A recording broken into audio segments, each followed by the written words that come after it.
दोस्तों जुगल sir online classes में आपका हार्दिक स्वागत है। देखिएगा आज मैं आपके लिए एक नया वीडियो लेकर के आया हूँ जो क्रमबद्ध रूप से हैं। आपको पता है सीक्वेंस में अपन एसी थ्योरी पढ़ रहे हैं और एसी थ्योरी में अगर बात करते हैं तो इसका मतलब होता है प्रत्यावर्ती धारा सिद्धांत। तो प्रत्यावर्ती धारा का क्या क्या सिद्धांत है इसके बारे में चर्चा करेंगे।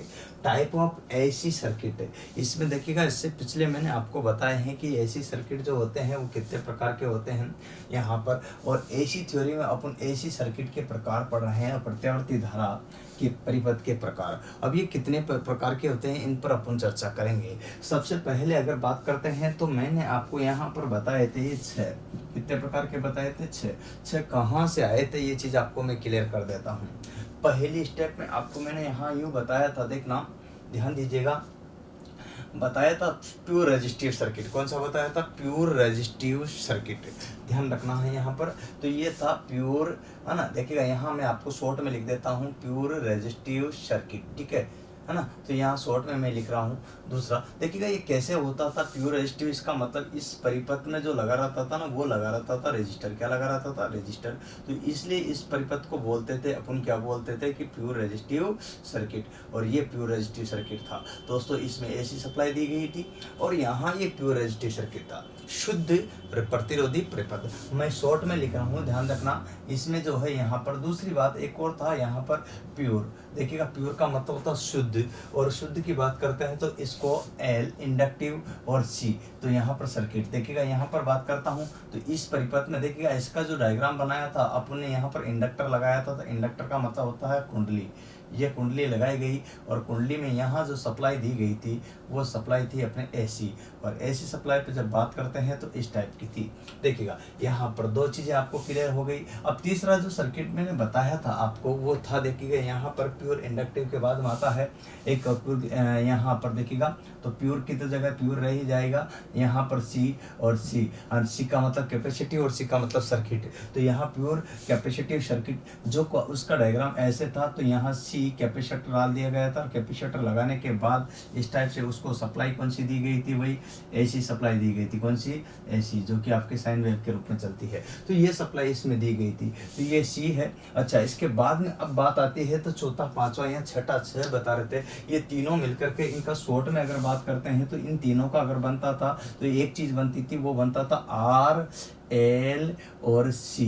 तो यहाँ पर पहला, दूसरा और तीसरा इस तरह से जो है सर्किट बनते थे, जिसको अपन शॉर्ट में लिख सकते थे। यहाँ पर ये था जो है आर प्रतिरोध, ये प्रतिरोध लगा हुआ है, ये एल है जो कि यहाँ पर एल लगा हुआ है, ये सी है जो यहाँ पर सी लगा हुआ है। तो इस तरह से आर एल सी जो है परिपथ जो तैयार हो जाता है, तो ये आर एल सी ये आपके सर्किट बनाता। ये तीनों हो गए थे और इन तीनों की सहायता से यहाँ से मिल करके तीनों एक क्रम में आ जाते हैं। यहाँ तो एक क्रम में आते हैं तो आर एल और सी, इस तरह से सर्किट तैयार होता है। जब आर एल सी सर्किट तैयार होता है तो इन तीनों से मिल करके तीनों से मिलकर तीन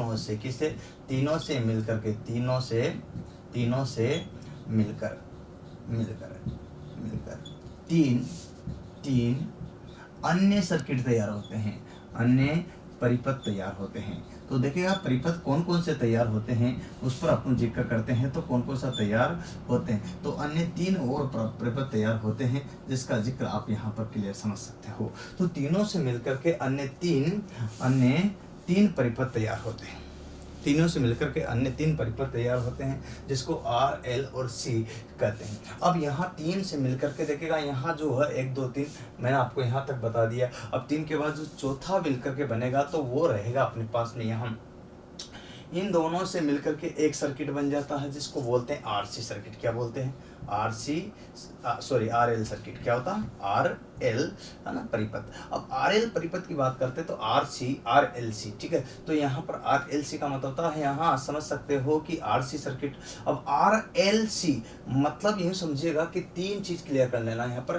तो ये प्योर वाले थे तो आर एल सी सर्किट हो गया। क्या हो गया? R L C circuit. अब आर एल सी कैसा होता है इसका अपन जिक्र करते हैं, तो डायग्राम समझिएगा। तो इसमें 2 चीजें लगी रहेगी, तो एक तो रेजिस्टेंस लगा रहेगा, ठीक है, क्लियर, और एक में यहाँ लगा रहेगा रेजिस्टेंस के अलावा कुंडली, ठीक है, ये है चौक, ठीक है। तो ये कुंडली लगी रहेगी और इसमें सप्लाई देंगे अपन कौन सी, ऐसी सप्लाई, कौन सी, ऐसी सप्लाई। और ऐसी जब सप्लाई देंगे तो यहाँ पर ये साइन वेव के रूप में चलेगी। तो ये यहाँ पर आर आ गया तो ये यहाँ पर एल आ गया, तो दोनों, और ये एक परिपथ निर्माण हुआ तो इसको सर्किट कहते हैं। तो ये आर एल सी सर्किट हो गया। इसी क्रम में जो है आपके 5वें नंबर का आता है, तो इसको यहाँ पर ध्यान दीजिएगा।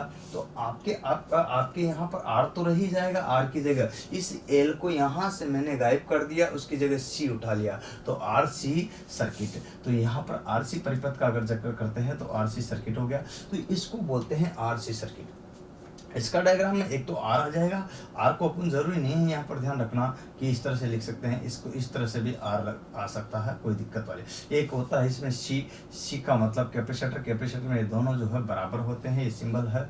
और इसमें सप्लाई अपन दे देते हैं एसी, कौन सी, एसी। और एसी जैसे सप्लाई देते थे साइन वेव के रूप में, तो ये आर हो गया और ये यहाँ पर सी हो गया। तो आर सी सर्किट हुआ कि नहीं हुआ, ये एक परिपथ हो गया तो इसलिए सर्किट बन गया, तो आर सी सर्किट हो गया। इसी तरह से जो है 5वें नंबर का जो आता है जिसका अपन जिक्र करेंगे तो वो आएगा यहाँ पर, देखिएगा ये चीज इसी में से बनाना है यहाँ पर। तो ये आर भी आ जाएगा, एल भी आ जाएगा और सी आ जाएगा, तीनों एक साथ हो जाएंगे, तो आर एल सी सर्किट। तो आर एल सी सर्किट, इसमें मैं आपको कंफ्यूज हो जाओगे आप लोग, तो इसलिए मैं आपको यहाँ पर लिख देता हूँ परिपथ। क्या लिख देता हूँ, आर एल परिपथ, ठीक है। तो इसको मैं शॉर्ट में लिख देता हूँ जिससे आप कंफ्यूज ना हो, इसको आर सी सर्किट लिख देता हूँ। तो यहाँ पर ये परिपथ लिख दिया जिससे कि आप कंफ्यूज ना हो, इससे बोलते हैं। तो यहाँ पर आर एल सी परिपथ, क्या बोलते हैं, आर एल सी परिपथ। तो इस तरह से आप बिल्कुल भी कंफ्यूज ना हो।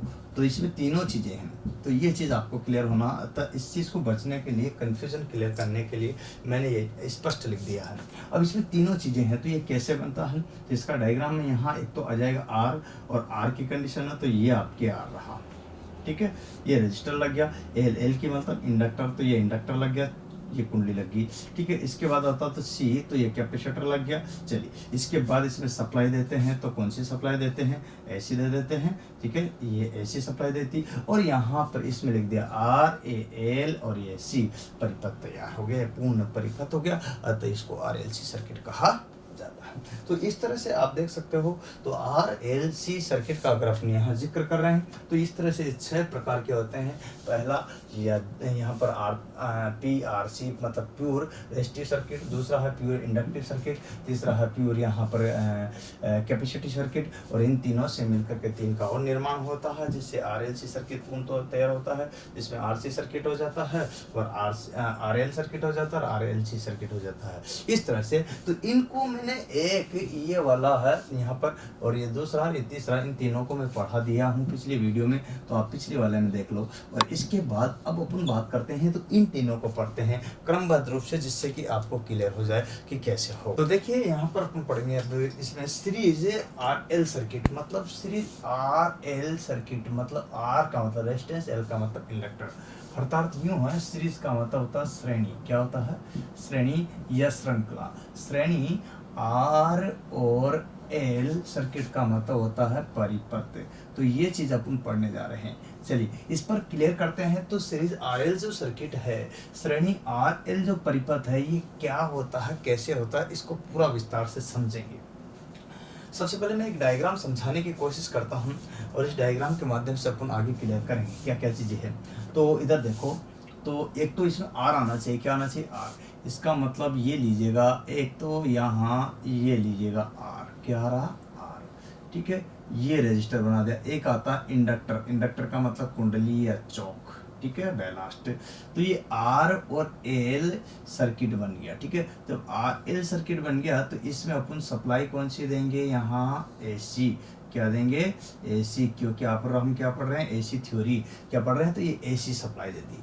ये आर हो गया है और ये एल हो गया है। दोस्तों क्लियर हो रहा होगा ना। तो ये कहलाया पूरा परिपथ आर एल सी सर्किट, और ये सप्लाई है, इसको दे दी एसी वाली। तो ये आर एल सी सर्किट में क्या होता है, तो इसका क्लियर करते हैं। तो देखिएगा यहाँ, देखिएगा यहाँ पर आर एल परिपथ में, परिपथ में आर और एल दोनों, आर एल का मतलब यहाँ समझना, आर और एल दोनों, आर एल का मतलब होता है प्रतिरोध, प्रतिरोध व चौक या इंडक्टर बोल सकते हो, इंडक्टर। देखिएगा प्रतिरोध व इंडक्टर दोनों दोनों सीरीज सीरीज श्रृंखलाबद्ध होते हैं, बद्ध होते हैं। ठीक है, तो यहाँ ये चीज बात है, दोनों किस में जुड़े होते हैं? सीरीज में। तो दोनों के दोनों ही जो परिपथ है वो सीरीज में जुड़े हुए हैं। तो दोनों किस में है? सीरीज में। देखिए किस में है? सीरीज में। तो किस क्रम में? श्रृंखलाबद्ध है। क्या है? श्रृंखलाबद्ध है। तो आर और एल दोनों के दोनों सीरीज क्रम में जुड़े हुए हैं। तो इसमें तो अर्थात इस परिपथ में किसका प्रयोग किया जाता है? तो इस परिपथ में, इस परिपथ में कुल प्रतिरोध जो कि क्या होता है? जेड के रूप में जिससे जो यूज आता है अपना आर और एल से। किससे? आर एल से। अर्थात इससे अपन यूं कह सकते हैं कि जेड से जो बनता है आर के लिए तो आर बन ही जाएगा, लेकिन एल के लिए एक्स एल जो है यूज लेते हैं। तो ये चीज आपको यहाँ पर बनेगी। तो इस तरह से ये क्या है? प्रतिरोध बनता है। क्या? तो कुल प्रतिरोध क्या कहलाता? अपना यहाँ जेड। जेड का मतलब होता है इम्पीडेंस, प्रतिबाधा। इसका मात्रक भी ओम, इसका मात्रक भी ओम, इसका मात्रक भी ओम। अर्थात इन तीनों का मात्रक क्या होगा? ओम होगा। क्या होगा? ओम होगा, जिसे ओम से प्रदर्शित कर दिया अपन ने। चलिए यहाँ पर आर का मतलब प्रतिरोध का मतलब यहाँ पर देखिएगा इंडक्टिव, यहाँ पर रिएक्टेंस और इंडक्टिव रिएक्टेंस भी कभी ओम होता है। जेड प्रतिबाधा, प्रतिरोध, इम्पीडेंस का मात्रक भी क्या होगा यहाँ पर? देखिएगा ओम। और यहाँ यही चीज है। तो इस परिपथ में कुल प्रतिरोध ये दोनों पर ही डिपेंड करता है। दोनों पर डिपेंड कैसे होगा इस चीज को मैं आगे बताऊंगा प्रैक्टिकल रूप से, तो कि किस तरह से होगा, लेकिन बेसिक रूप से मैं आपको यहाँ पर बता रहा हूँ। अब आपसे अगला क्वेश्चन पूछ लिया जाता था कि आर एल सी परिपथ जो होता है इसमें क्या कंडीशन आती है? तो देखिएगा इस परिपथ में, देखिएगा इस परिपथ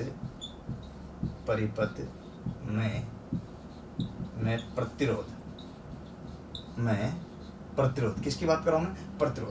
प्रतिरोध ठीक है, परिपथ से जुड़े प्रतिरोध, परिपथ से जुड़े आर व एल, या शॉर्ट में लिख दो आर एल, परिपथ से जुड़े आर एल एवं संयोजक के तारों के प्रतिरोध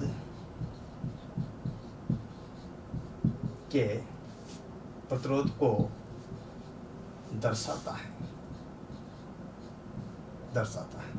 अब आप इसको समझो, इसका मतलब प्रतिरोध किसको दिखाएगा? एक तो जो है यहाँ पर आर का होगा, एक तो इसका होगा प्रतिरोध, ठीक है, एक इसका होगा। परंतु ये जो तार है, क्या इन तारों का कोई रेजिस्टेंस नहीं होगा ना? तो इसका मतलब यहाँ सभी को ही दर्शाएगा। तो इस परिपथ में यहाँ पर परिपथ जो प्रतिरोध दर्शाएगा तो वो 1 2 3, यहाँ एक तो ये चीज होगी, दूसरी एल होगी, तीसरी संयोजक के तार, इन तीनों को दर्शाता है एक साथ में। तो ये चीज आपको यहाँ पर मेंशन, आप इन चीजों को देखिएगा, नोट करा करो।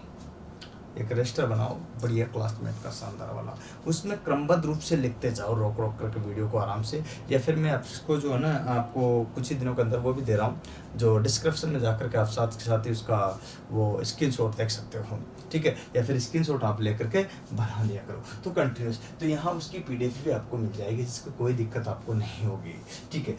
अपन बात करते थे इस परिपथ में प्रतिरोध से जुड़े थे कि RLC संयोजक तारों को प्रतिरोध दर्शाता है। इस तरह से एक चीज क्लियर हो जाती है। तो यहाँ तक तो क्लियर हो गया, लेकिन आपसे पूछा था कि इसका पावर फैक्टर जो होता है वो किस पर निर्भर करता है? तो देखिएगा इसका जो पावर फैक्टर है, शक्ति गुणांक, नोट करके लिखना है नोट।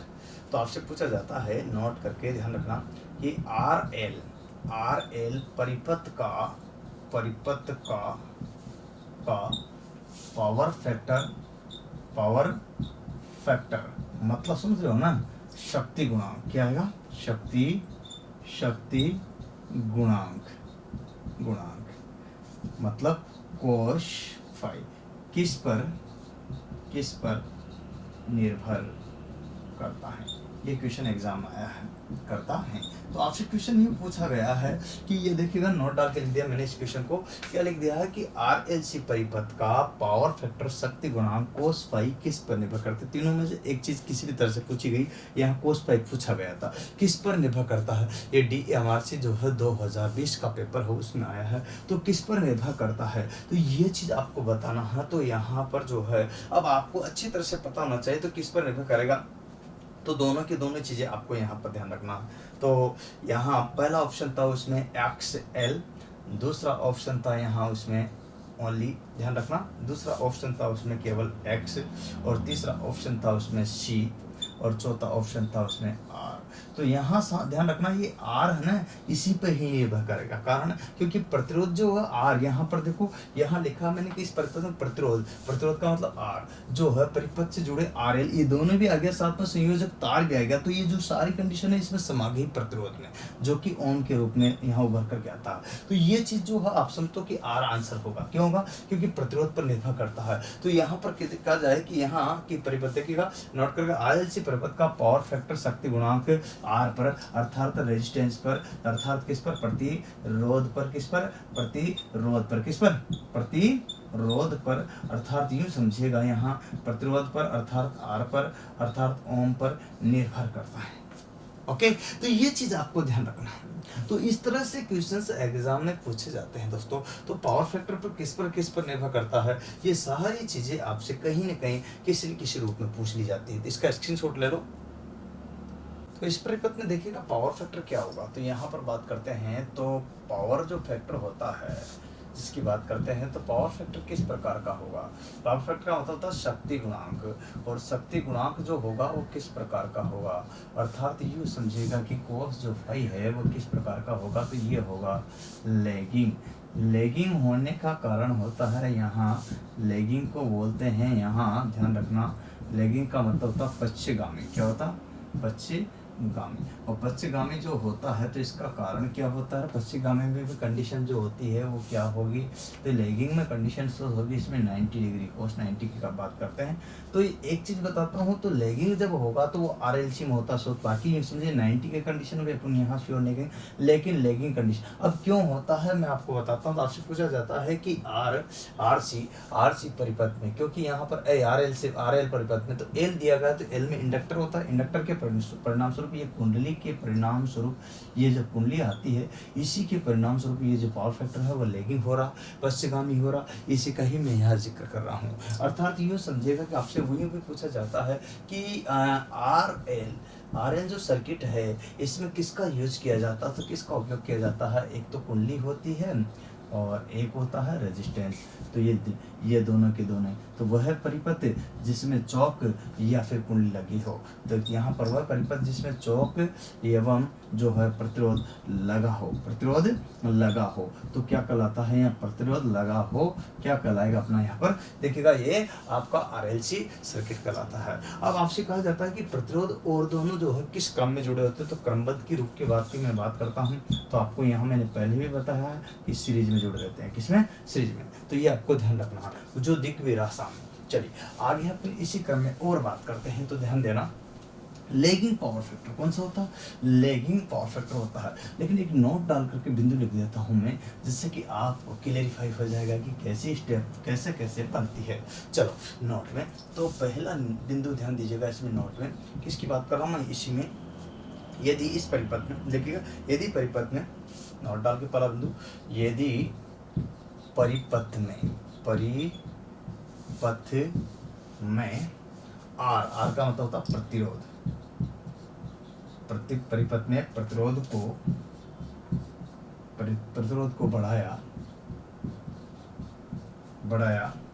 जाता है। यदि परिपथ में प्रतिरोध को बढ़ाया जाता है, इस परिपथ की बात करो ना, यदि इस परिपथ में, किस परिपथ में, यहाँ जो चल रहा है, यदि इस परिपथ में प्रतिरोध को बढ़ाया जाता है, तो यदि इस परिपथ में प्रतिरोध को बढ़ाया जाता है तो करंट एवं वोल्टेज के बीच का कोण, तो करंट मतलब धारा एवं वोल्टेज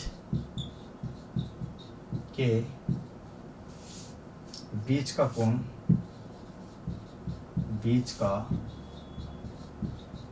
कोण घटेगा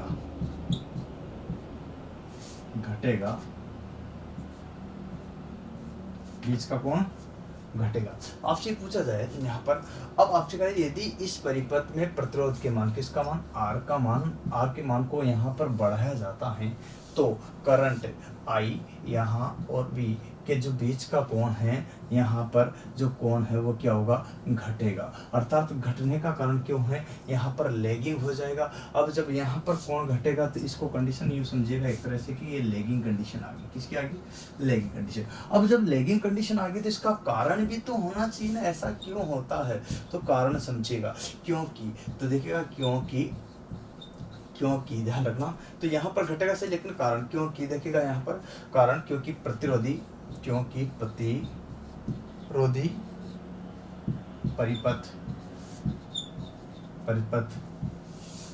परिपथ का कोण शून्य अर्थात 0 होता है।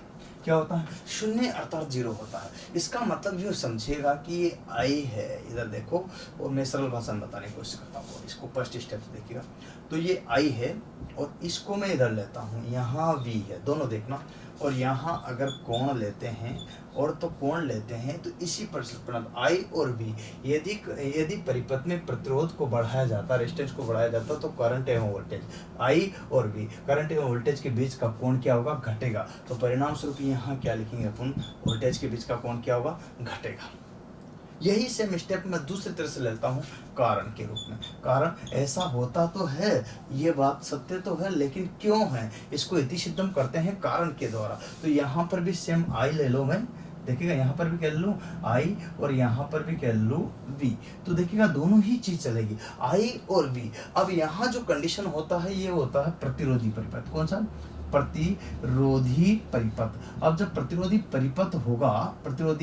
परिपथ अगर होगा तो स्वाभाविक बात है, तो यहाँ पर जो कोण का मान होगा वो क्या होगा, शून्य। परिणाम स्वरूप जब ये शून्य कंडीशन होगी तो यहाँ पर क्या होगा, देखिएगा यहाँ पर क्या होगा कि ये जो कोण हो जाएगा इसमें क्या हो जाएगा, यहाँ पर घटेगा।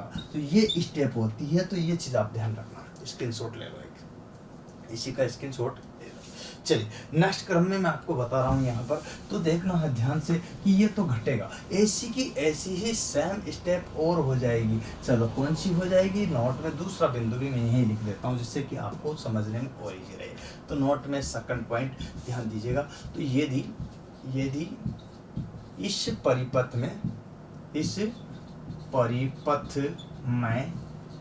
में प्रतिरोध को बढ़ाया जाता, तो प्रतिरोध की जगह यहाँ पर बात करते हैं, दो चीजें हैं। एक तो प्रतिरोध इस पर जिक्र कर लिया, तो इस पर भी जिक्र करते हैं, इंडक्टेंस को बढ़ाया जाता है,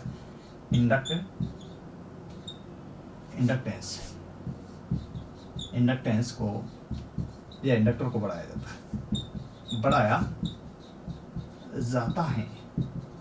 तो ध्यान रखना, इंडक्टेंस को बढ़ाया जाता है तो धारा, करंट का मतलब धारा, तो करंट, धारा एवं वोल्टेज, विभव, वोल्टेज का मतलब विभव, वोल्टेज के बीच का कोण, के बीच के कोण का मान जो होगा वो क्या होगा, यहाँ घट रहा था तो यहाँ क्या होगा, बढ़ेगा। यहाँ घट रहा था तो यहाँ क्या होगा, यहाँ वर्ड था घटना और यहाँ पर था जो घटना, तो यहाँ पर होगा बढ़ेगा। ठीक है, इंडक्टर में तो यहाँ पर बढ़ेगा। तो क्योंकि देखिएगा यहाँ पर आपको ध्यान रखना, तो इस टाइप की कंडीशन होती है। सेम अभी जो है, अब इसका कारण भी लिख लीजिएगा। क्यों, कारण भी तो होना चाहिए, बढ़ेगा तो सही, कारण क्यों, क्योंकि देखिएगा इंडक्टिव परिपथ में, इंडक्टिव परिपथ में धारा एवं वोल्टता का कोण अंतर जो होता है वो 90 डिग्री होता है। कितना होता है, 90 डिग्री। और आपको अच्छी तरह से पता है जब 90 डिग्री होगा, अर्थात यूँ समझेगा कि ये आई है और ये बी। अब दोनों की बात करते हैं तो यहाँ पर सेम स्टेप आ जाएगी। तो यहाँ पर आ जाएगा कोण, और जब कोण की कंडीशन आएगी तो यहाँ जो घटना था वो क्या हो जाएगा, बढ़ेगा। परिणाम स्वरूप यहाँ पर देखिएगा बढ़ेगा, वर्ड आया। सेम स्टेप में वहाँ उल्टा हो गया था। दूसरे स्टेप में इसमें अगर कारण लिखता हूँ उसी तरह से तो यहाँ आई आ जाता है, यहाँ वी आ जाता है। परिणाम स्वरूप यहाँ पर ध्यान रखना है कि ये कौन सा परिपथ है, एक्स एल वाला। और एक्स एल जब परिपथ उत्पन्न होता है तो यहाँ एल वाली कंडीशन हम बोलते हैं, तो इसमें आएगा अपने यहाँ पर 90 डिग्री। कितना डिग्री, 90 डिग्री।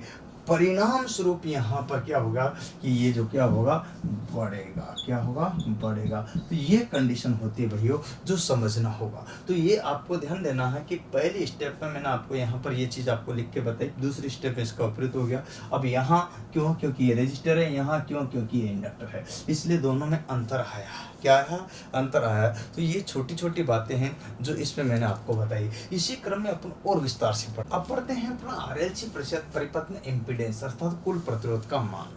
तो RC परिपथ में देखिएगा यहाँ RL परिपथ में इम्पीडेंस मतलब प्रतिबाधा। ठीक है, प्रतिबाधा की बात करते हैं तो इसको बोलते हैं इम्पेडेंस। ठीक है, इसका मतलब होता है यहाँ सरल लैंग्वेज में इसी चीज को अपन समझ सकते हैं, इसका कुल प्रतिरोध। क्या होता है, कुल प्रतिरोध। तो कुल प्रतिरोध आपको मान लीजिए ज्ञात करना है।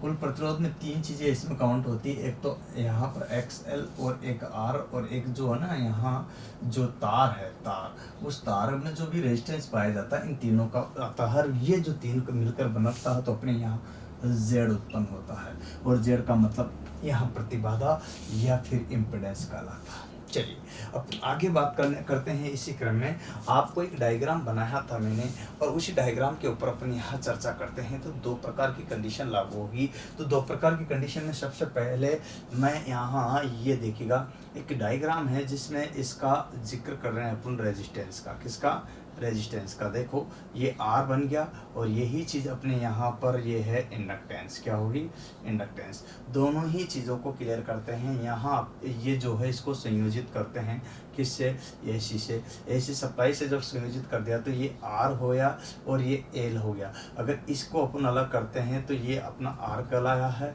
और इसको अपन अलग करते हैं तो ये अपना L कहलाया है। तो दोनों की स्टेप अलग अलग होगी। तो आप समझिएगा कि ये बात आप समझ रहे हो कि यहाँ ये L अलग हो गया तो R अलग हो गया, तो ये L कंडीशन है, ये R कंडीशन है। अब यहाँ और ये तार वाली कंडीशन है, तीसरी जो है तार वाली कंडीशन है। तो इसके लिए एक वेक्टर डायग्राम बनाता हूँ मैं, तो ग्राफ के माध्यम से इसको प्रदर्शित करना चाहता हूँ। तो ग्राफ से आप समझिएगा कैसे, थोड़ा सा डिफिकल्ट जरूर लगेगा लेकिन हो जाएगा, इजी है। तो मैं आपको यहाँ लेता हूँ एक ग्राफ जिससे आपको ये इजी समझ में आ जाए। चलो इसी के नीचे लेते हैं तो और इजी आ जाएगा। तो यहाँ देखिएगा ये ग्राफ की कंडीशन में लागू करता हूँ, और इसमें यहाँ लीजिएगा ये लो। अब यहाँ तक की जो स्टेप है इसको क्लियर कीजिएगा कि ये क्या है। तो इस ग्राफ में मैं इधर ले रहा हूँ तो ध्यान देना। अब एक तो O है और एक टोटल देखिएगा यहाँ R है। अब R दो प्रकार के हैं, एक तो VL है, एक VR है। दो चीज़ें हैं, एक तो VL है, एक VR है। अब R की रेजिस्टेंस की वैल्यू इधर आ गई, L की वाली इधर आ गई, और ये आ गई। अगर इसी क्रम में इसको ध्यान दो, ये चीज़ है, इसको अपन R से व्यक्त किया, इसको मैं यहाँ से लेकर यहाँ तक लूँ, इसको मैं यहाँ से लेकर यहाँ तक लूँ, तो एक ग्राफ तैयार। ये जो लग रहा है एक त्रिभुज, और ये जो लग रहा है एक त्रिभुज, तो इधर वाले से निकलेगा इधर वाला R, इधर वाले से निकलेगा इधर वाला R। दो चीजें हैं, ये वेक्टर ग्राफ बन रहा है। तो OR यहाँ पर ये जो कंडीशन है इसको अपन यूँ बोल सकते हैं कि ये जो चीज़ आएगी अपने X और L आएगी, और ये जो आएगी वो अपने R आएगी।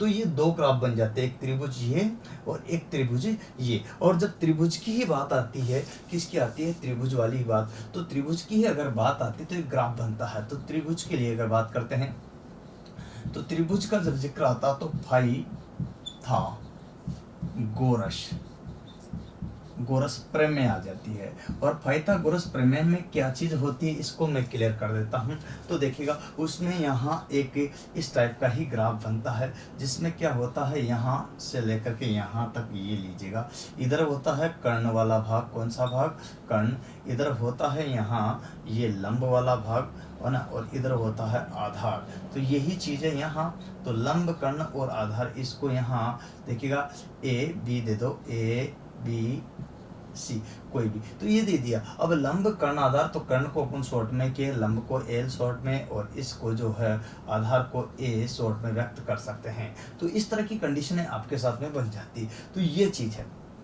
अब इसमें पाइथागोरस लगाते हैं, तो पाइथागोरस का क्या है फॉर्मूला कि कर्ण बराबर क्या होता है, कर्ण बराबर, कर्ण स्क्वायर बराबर होता है यहाँ पर लंब का भी स्क्वायर, किसका, लंब का स्क्वायर प्लस आधार का भी स्क्वायर। ये मैथ में आप पढ़ते होंगे, आपको अच्छी तरह से पता होगा। तो यही सेम कंडीशन आगे अपने पास में, कर्ण स्क्वायर बराबर लंब स्क्वायर प्लस यहाँ पर आधार स्क्वायर, ये आपके सामने कंडीशन क्लियर हुई।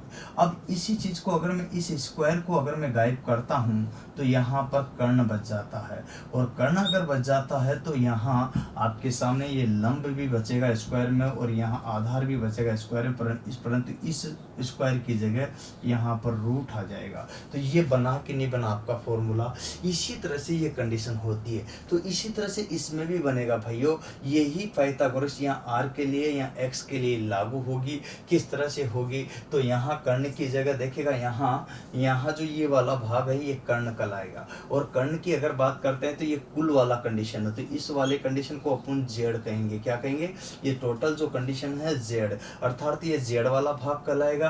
तो जेड स्क्वायर बराबर आ जाएगा। जेड का मतलब होता है, यहाँ जेड किससे प्रतिष्ठित किया था, प्रति यहाँ बाधा से, प्रतिबाधा को किससे, प्रति इम्पीडेंस को किससे, जेड से व्यक्त किया था। और जेड का मतलब था कुल प्रतिरोध। कुल प्रतिरोध अगर बात करते हैं तो ये जेड आ गया, तो कर्ण हो गया अपना जेड स्क्वायर, ठीक है, बराबर सेम कंडीशन देखना जेड स्क्वायर। इसके बाद में लंब क्या है इसमें, तो लंब देख लो, और लंब की अगर बात करते हैं तो क्या चीज़ है, देखिएगा यहाँ पर आर था तो यहाँ पर एक्स था, यहाँ आर है और यहाँ एक्स है। तो दो चीज़ें आपके सामने आएगी, तो दोनों ही आ जाएगी। तो यहाँ पर क्लियर कर लेते हैं। तो इस तरह से आपके सामने आ जाता है, एक तो एक्स एल का स्क्वायर प्लस यहाँ पर आर का स्क्वायर, ठीक है। अब ये चीज़ हो जाती है। इसी तरह से अपन आगे लेते हैं इसमें, तो इसको और हल करना चाहते हैं तो जेड रह जाएगा, बराबर की जगह बराबर आ जाएगा, यहाँ रूट आ जाएगा, और एक्स एल का स्क्वायर प्लस आर का स्क्वायर। इस तरह से जो है ये आपके यहाँ पर कुल प्रतिरोध अपनी ज्ञात कर सकते हैं।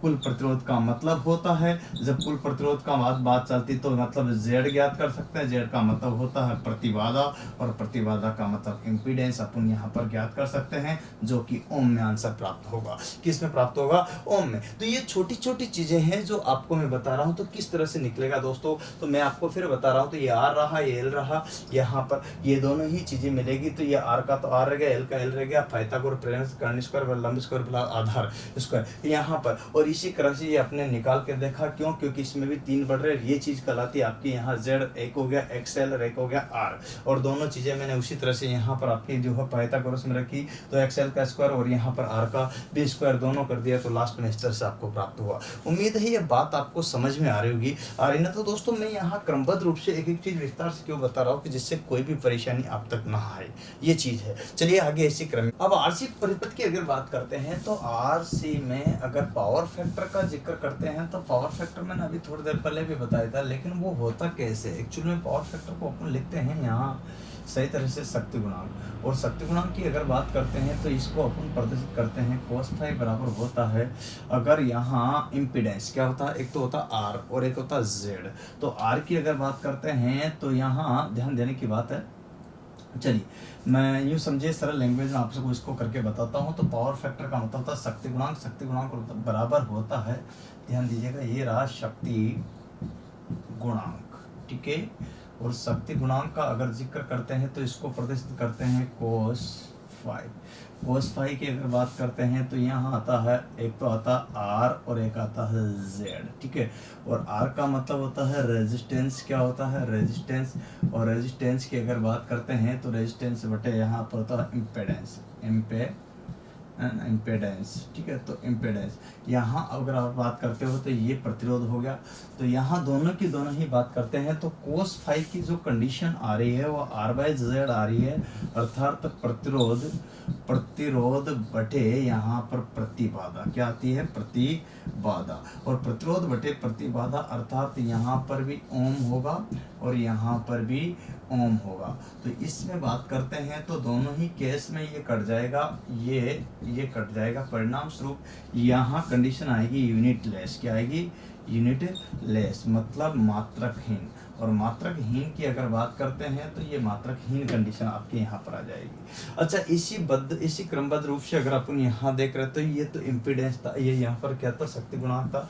और शक्ति गुणांक का R/Z मतलब यूँ है प्रतिरोध एवं जो है प्रतिबाधा का अनुपात शक्ति गुणांक कहलाता है। जो कि यहाँ RL की बात करते हैं तो इसमें जो है ये लैगिंग होता है। क्या होता है, लैगिंग।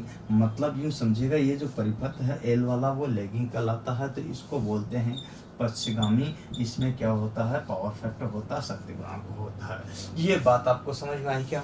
मैं यहाँ से लेकर यहाँ तक चला हूँ, उम्मीद है आपको सारी बातें एक एक करके समझ में आ रही होगी। और इसी क्रम में अपन यहाँ पर विस्तार से इसका क्लेरिफाई भी कर रहे हैं। तो ये चीज़ है जो आपको यहाँ पर मैंने बताने की कोशिश की। एक और होता है यहाँ पर ध्यान दीजिएगा, इसी में ही RC परिपथ की अगर बात करते हैं तो पावर लॉस क्या होता है, पावर लॉस की अगर बात करते हैं तो इसमें आता है शक्ति वेग। क्या आता है, शक्ति वेग की बात करते हैं तो शक्ति वेग का फॉर्मूला है P बराबर VI। ये DC के लिए है, लेकिन AC सप्लाई के लिए क्योंकि थीटा आ जाता है कोस थीटा। कारण उसका क्योंकि ये जो AC है वेवफॉर्म में रूप में गति करती है। जब धारा का मान बढ़ता घटता है तो कोस फाई, यही कंडीशन इसका, ये पावर लॉस का शक्ति वेग का फॉर्मूला है जो आपको ध्यान रखना। V का मतलब होता है विभव, है ना, जिसका मात्रक होता है वोल्टेज। क्या होता है, वोल्टेज, ठीक है, यहाँ जिसे V से लिखते हैं। और I का मतलब होता है धारा, और धारा का मात्रक होता है एम्पियर, ठीक है। तो ये आपको जिसे एम्पियर से A से लिखते हैं, है ना। और P का मतलब होता है शक्ति, और शक्ति की बात करते हैं यहाँ शक्ति, यहाँ पर पावर फैक्टर शक्ति लॉस, तो पावर का यहाँ पर अगर केवल शक्ति का ही करते हैं तो वाट आ जाता, लेकिन यहाँ पावर शक्ति वेव हुआ तो शक्ति वेव किस में होता है, तो वाट में होता है। तो खपत आ जाती है वाट में। इस तरह से विद्युत खपत जो है वाट में आती है। देखिएगा यहाँ खपत को वाट, किलोवाट और मेगावाट में भी व्यक्त कर सकते हैं। तो ये मेगावाट में भी व्यक्त कर सकते हैं। तो ये कंडीशंस आपको ध्यान रखनी पड़ेगी। छोटी छोटी बातें हैं परंतु मोटी बातें हैं। इसमें आपको ये बहुत सारी छोटी बातें जो है भर करके सामने आती है, और इसमें से जो है आपके न्यूमेरिकल क्वेश्चन भी आ जाते हैं। तो दोस्तों किस प्रकार से आते हैं इनका एक स्क्रीनशॉट ले लो, अपन न्यूमेरिकल क्वेश्चन भी कराएंगे। देखिए मैं बात कर रहा हूँ क्वेश्चन पर, क्वेश्चन कैसे आते हैं तो यहाँ अपन जिक्र करते हैं क्वेश्चन नंबर 1। ये क्वेश्चन जो है आप देख सकते हो, ये ऑर्डिनेंस स्टैटिक बोर्ड में आया था, OAP में आपके क्वेश्चन पूछा गया था। मैं आपको बताना चाहता हूँ कि इस क्वेश्चन की क्या तरीका है, कैसे पूछा गया था, इसमें मैं आपको स्पष्ट करता हूँ। ये दिया था, यदि एक ऐसी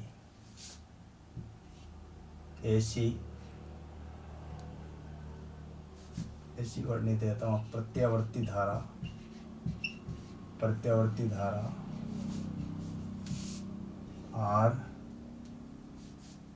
RL परिपथ में यदि एक प्रत्यावर्ती धारा RL परिपथ में 5 ओम का प्रतिरोध एवं 3 ओम की कुंडली लगी हुई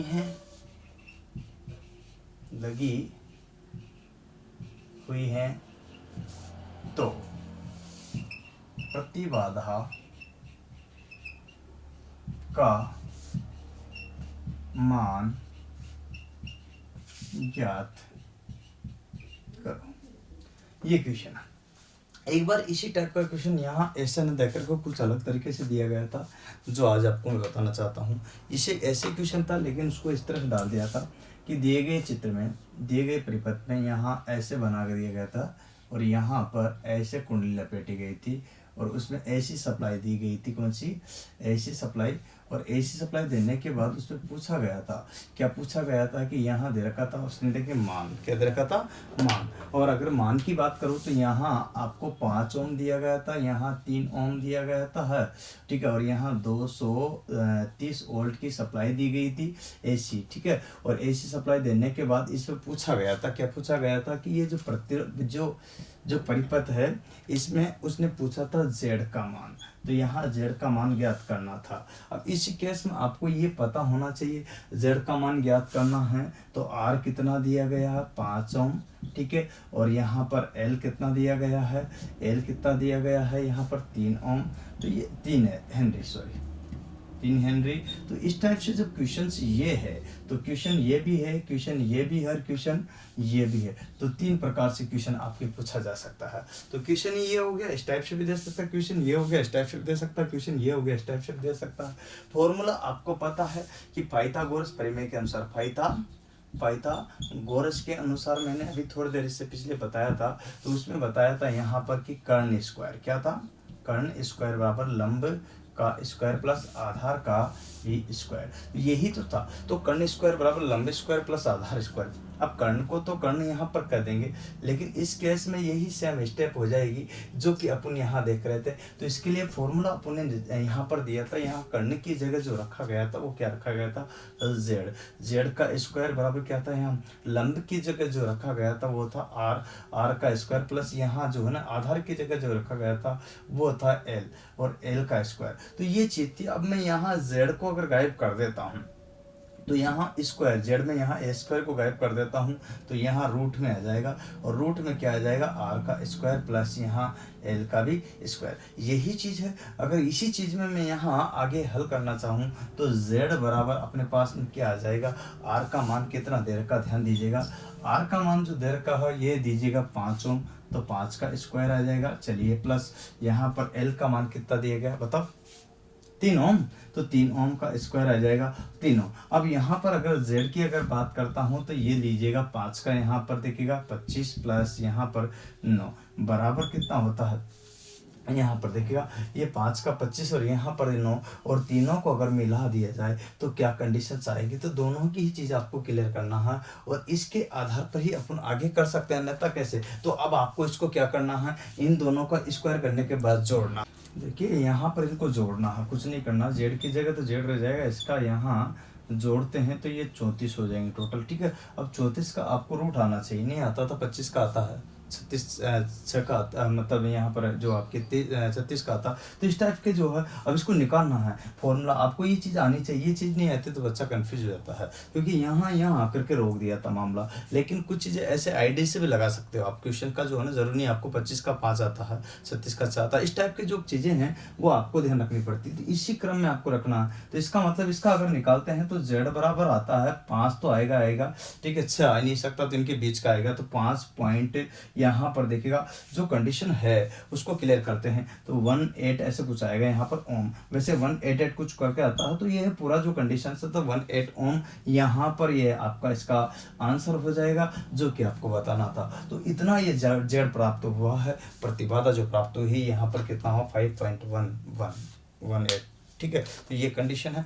उम्मीद है आपको ये सारे पसंद आ रहे होंगे, और इसी क्रम में अपन और अच्छे लेवल के सवाल लेकर के आते हैं जो और आपको अच्छे देंगे। तो ये जो है आपकी ऑर्डिनेंस फैक्ट्री बोर्ड का था, इसी क्रम में और नया अच्छा जो जेई में सवाल आया वो कराऊंगा, ठीक। अगला क्वेश्चन देखिएगा, यहाँ आरआरबी जेई का है, आरआरबी जेई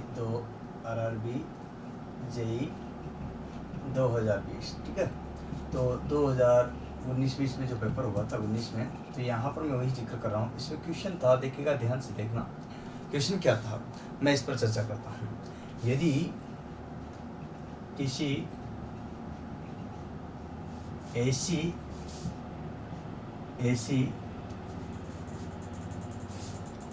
आरसी परिपथ में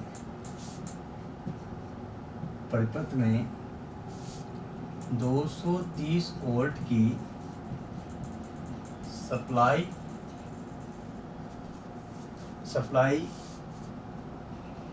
प्रदान की जाती हैं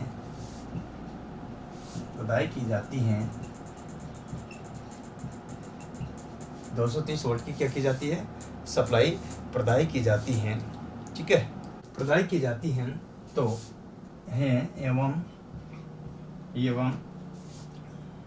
11.5 ओम की प्रतिबाधा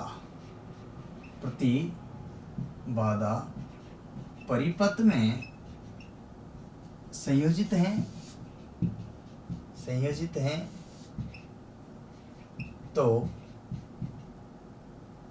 तो ठीक है, ध्यान रखना। तो परिपथ में धारा का मान ज्ञात कीजिए,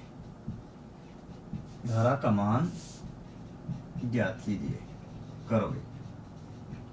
ओम का नियम तो आप जानते हो, किसी भी बंद परिपथ में विद्युत धारा प्रवाहित कर देने पर प्रतिरोधकों के सिरों पर उत्पन्न विभवांतर विद्युत धारा के अनुक्रमानुपाती या समानुपाती होता है यदि सभी उसकी भौतिक परिस्थितियां कांस्टेंट रहे तो, जैसे ताप दाब एवं कटाक्ष क्षेत्रफल, है ना, temperature and pressure and cross section area, ठीक है। इसीलिए तो यहाँ यूँ कहा गया कि V समानुपाती I होता है। इसको ओम के नियम में डाल देते हैं तो V बराबर क्या होता IR होता है। तो यहाँ पर I बराबर क्या हो जाएगा, V/R।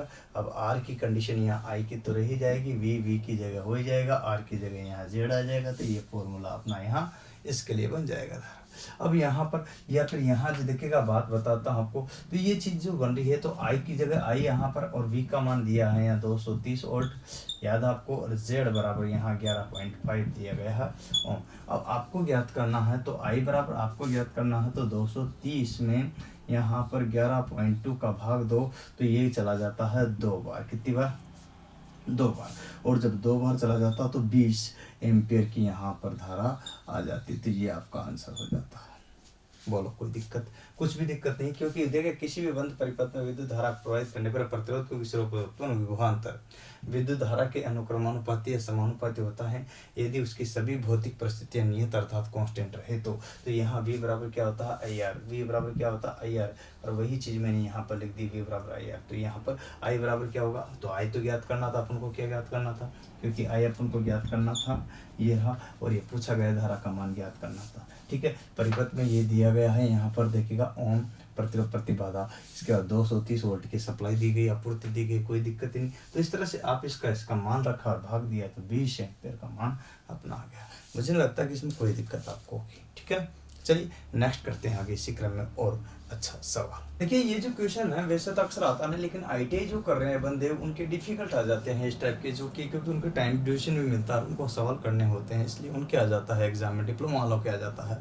इस टाइप के क्वेश्चन जो है डिफिकल्ट होते हैं परंतु एग्जाम में पूछे जाते हैं। तो इसीलिए मैं आपको एक एक चीज़ बता रहा हूँ। तो यहाँ पर देखो एक क्वेश्चन क्लियर कीजिएगा कि यहाँ क्या है इस क्वेश्चन में। देखिए सबसे पहले लिखा कि एक कुंडली मतलब एक कोयल जिसका प्रेरकत्व मतलब इंडक्टेंस 0. कितना है 1 हेनरी है, कितना है 0.1 हेनरी है, और उसमें प्रतिरोध जो है वो 5 ओम गिवन है, जिसे 230 वोल्ट की सप्लाई से 50 हर्ट्ज की आपूर्ति से संयोजित किया गया है, ठीक है, किया जाता है। तो परिपथ का इंपीडेंस एवं विद्युत धारा, दो क्वेश्चन पूछे गए, एक तो इंपीडेंस पूछा गया, विद्युत धारा के मान की गणना कीजिए। ये क्वेश्चन यहाँ लिख करके क्लियर कर दिया है, आप इसको आराम से देख सकते हो, समझ सकते हो। चलिए हल कराते हैं, क्वेश्चन का समय बचा लिया आपका मैंने। चलिए आगे बात करते हैं। तो इसी में मुझे जो चीज़ें दिखाई दे रही है वो आपको यहाँ पर स्पष्ट कर लेते हैं। सबसे पहले कौन कौन सी चीज़ें जो गिवन है यहाँ पर, देखिए गिवन जो है उस पर जिक्र करते हैं, जो दी गई है इसमें उसको लिख लेते हैं। मुझे जो लग रहा है सबसे पहले यहाँ से चलते हैं तो हेनरी, तो यहाँ प्रेरकत्व क्या इंडक्टेंस, जो देखिएगा यहाँ पर प्रेरकत्व का मतलब होता है हेनरी, तो प्रेरकत्व जो दिया गया है वो है L, और L बराबर दिया गया यहाँ पर देखिएगा 1 और H हेनरी, ठीक है। दूसरी अगर बात करते तो पहली ये चीज़ दी गई, दूसरे में क्या दी गई, उससे आगे बढ़ते तो प्रतिरोध, तो प्रतिरोध का मतलब होता है प्रतिरोध R, ठीक है, और प्रतिरोध जो होता है रेजिस्टेंस, इसको R से व्यक्त करते हैं, R दिया गया 5 ओम, ठीक है। इसके बाद जो तीसरी स्टेप में यहाँ पर ये प्रतिरोध 5 ओम दे दिया, यहाँ पर ये दे दिया, दो चीज़ होगी। यहाँ पर देखिए सप्लाई आपूर्ति जो दी गई है इसका दिया गया है यहाँ पर देखिएगा विभव, और विभव का मान दिया गया 230 वोल्ट। विभव को V से लिखते हैं, ठीक है ना, या फिर E से लिख सकते हो, आप किससे लिख सकते हो EMF, ठीक है। तो यहाँ पर जो दिया हुआ 230 वोल्ट दिया गया, ठीक है।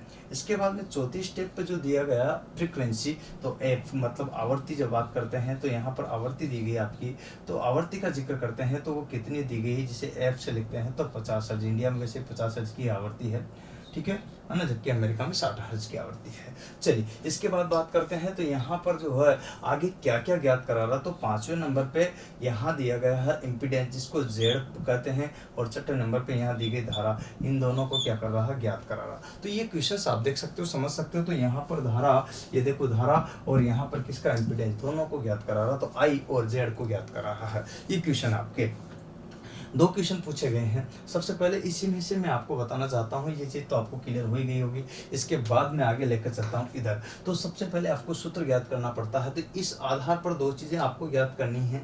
तो मुझे सबसे पहले तो इसमें XL चाहिए, क्या चाहिए, XL। और XL की बात करते हैं तो इसका होता है 2 पाई F और C, सॉरी L, है ना। तो यहाँ पर जो है L, ये फॉर्मूला है। अब यहाँ पर आपको फ्रीक्वेंसी दी गई, L दिया गया है, 2 पाई दिया गया है, तो इसको अपन आगे कर सकते हैं L। तो इसको 2 की जगह तो 2 इंटू यहाँ पर कितना आ जाएगा, 3.14 या 22/7, ठीक है। तो यहाँ पर बात करते हैं, तो इंटू देखिएगा यहाँ पर फ्रीक्वेंसी कितनी दी गई, ये 50 हर्ट्ज की दी गई है, ये रही 50 हर्ट्ज। तो 50 इंटू आपको L कितना दिया गया, L ये रहा, चलिए L पा जाए 0.1, ठीक है। अब आपको इसको क्या करना है, गुणा करना है, इसके फलस्वरूप यहाँ पर लाना है। अब ये चीज़ आपको क्लियर होना चाहिए कि इसको गुणा करने पर कितना प्राप्त होगा, अन्यथा ये आप नहीं बता पाओगे। ये जोड़ भाग की गुणा भाग है जो आपको करना है। इससे पिछले वीडियो में सेम इक्वेशन मैंने कराई हुई, जो पिछले वीडियो बनाया उसमें, तो आप उसमें देख सकते हो। लेकिन आपको अगर पूरा डिटेल में चाहिए तो मैं वीडियो जो रहेगा केवल न्यूमेरिकल के, वो आपको कम से कम 500 क्वेश्चन कराऊंगा। इससे पिछले में जो लास्ट में ये कोर्स एक बार कंप्लीट होने के बाद, तो चिंता वाली कोई बात नहीं कि किस तरह से पॉइंट वगैरह को इनको कैसे काटना, हर किस तरह की क्या क्या स्टेप है आपके सामने बनती है। तो इन्हीं सबको, तो ये देखिएगा यहाँ पर 31 पॉइंट इसका 4 जो है आ जाएगा, और ये आपका ओम में आएगा, क्या आएगा, ओम में। तो ये इसका आ गया। तो पहला तो अपन को ये ज्ञात हुआ XL। अब XL ज्ञात हो गया तो अपन यहाँ Z ज्ञात कर सकते हैं, और Z ज्ञात करने के लिए आपके पास आता है Z बराबर होता है लंब स्क्वायर का स्क्वायर वाले से पिछले में बताया। तो Z बराबर मैं यहाँ पर सीधा लिख देता हूँ इसको, सीधा। तो यहाँ पर XL का स्क्वायर प्लस R का स्क्वायर डायरेक्ट लिख देता हूँ। तो XL का मान कितना है, Z बराबर यहाँ पर गिवन है। तो XL जो दिया गया है वो XL कितना है, 31.4। तो 31.4 का क्या आएगा, स्क्वायर प्लस R का मान कितना है यहाँ पर, इधर देखो ये 5 ओम। तो 5 ओम को यहाँ पर 5 का स्क्वायर करना पड़ेगा, 5 का स्क्वायर। अच्छा, इसी क्रम में अगर अपन बात करते हैं तो Z बराबर आ जाएगा अपने पास में, तो क्या आएगा 31.4 और यहाँ पर 5। अब 31.4 का जो आएगा वो कितना आएगा, 985 स्क्वायर। अगर इसको स्क्वायर करते हैं, गुणा कर लिया, अगर नहीं आए तो आपको 31.4 को 31.4 से आ जाएगा आपको। तो यहाँ पर 985.96 प्लस की जगह प्लस 5 का 25 आ जाएगा। अब इन दोनों को अगर जोड़ दोगे तो आपके सामने Z बराबर यहाँ पर आ जाएगा जोड़ने पर, और जोड़ने पर जो प्राप्त हो रहा है आपको, वो प्राप्त हो रहा है यहाँ पर 10, देखिए 1000, यहाँ पर 11। तो ये कंडीशंस आपके सामने हैं जो क्लियर है। अब इस तरह से आपको यहाँ तो ये प्राप्त हो गया, तो Z बराबर, अब इसका जो है इसमें क्या करना पड़ेगा आपको, अच्छी तरह से जानते हो, जैसे 25 का 5 होता कि नहीं होता। तो इसी प्रकार से यहाँ पर 1011 का कितना होगा, तो 1011 का जो होगा वो आपको देखना है, और 1011 का जो होगा उसी का आधार पर ही यहाँ पर क्लिक कर सकते हैं।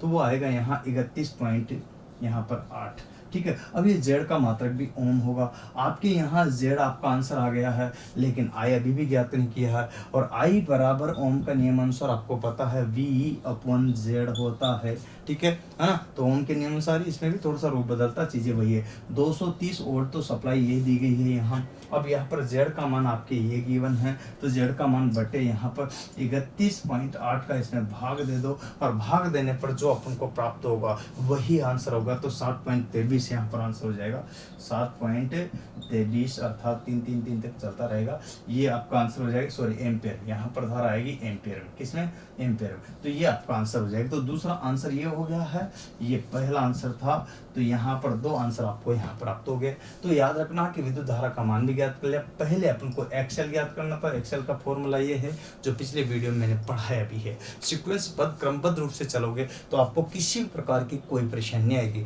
लेकिन अगर क्रमबद्ध नहीं चले तो फिर आपको दिक्कत आ सकती है। लगे रहो, चलते रहो, मैं आपके साथ बना रहूँगा। कभी भी ज़िंदगी में आपको निराश नहीं होना है और चलते रहना है, लक्ष्य की ओर बढ़ते रहना है, क्योंकि जो रुका वो रुक ही गया, जो चल पड़ा वो चलता रहा, लास्ट में लक्ष्य प्राप्ति उसने ज़रूर की है। मतलब उसी क्रमबद्ध रूप से आप चलते रहो। और इसीलिए तो कहते हैं कि कोशिश कर तू हल निकलेगा, आज नहीं तो कल निकलेगा। मेहनत कर पौधों को पानी दे, बंजर ज़मीन से भी फल निकलेगा। और आज जो थमा सा है वो कल चल निकलेगा। कोशिश कर तू हल निकलेगा, आज नहीं तो कल निकलेगा, जल निकलेगा, चल निकलेगा, कल निकलेगा। धन्यवाद। उम्मीद है आपको ये वीडियो मेरा पसंद आया तो लाइक करें, सब्सक्राइब करें, शेयर करें और जहाँ तक हो सके बंधुओं को इसको सेल आउट के लिए कहें। कारण उसका कि ज़्यादा से ज़्यादा इसको लाभ ले सके, क्योंकि 150 प्लस अर्थात 150 से ऊपर भी वीडियो आपको मिल रहे हैं मेरे, जो कि जिन लड़कों को नहीं मिले तो प्लीज़ ले और ज़्यादा से ज़्यादा इसका उपयोग करें। साथ में टेस्ट सीरीज़ वगैरह भी है जो आपको मिल रही है। ये सारी बातें अपने दोस्तों को ज़रूर शेयर करोगे आप। धन्यवाद। फिर मिलेंगे नेक्स्ट वीडियो के साथ। आज के लिए इतना ही। जय हिंद, जय भारत, वंदे मातरम।